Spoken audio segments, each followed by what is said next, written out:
Hai hamba, bersama Kalaf 30 Syawal 30 Raya Outfit. Okay, so hari ni outfit Kalaf adalah hitam sepasang. Baju ni Kalaf beli dekat online dan sangat-sangat simple, sangat plain, dia hanya baju. Dan I need something untuk bagi dia menyerlap. So nak tahu Kalaf padankan dengan apa? Jom kita tengok. Okay hampa, so inilah baju dia pada pakai.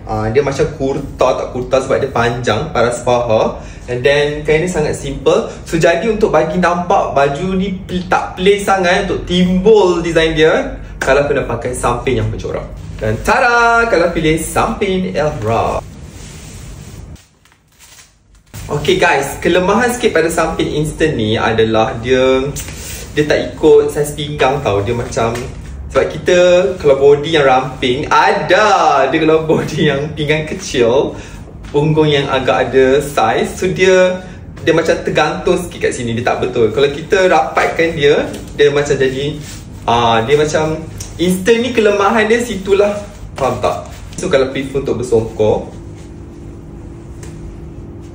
dua option. Actually sebenarnya cantik je pakai hitam, tapi kalau rasa macam nak bagi menyelah sikit, warna, ada warna sikit, pakai kasut warna ni lah, beige ni, bagi tim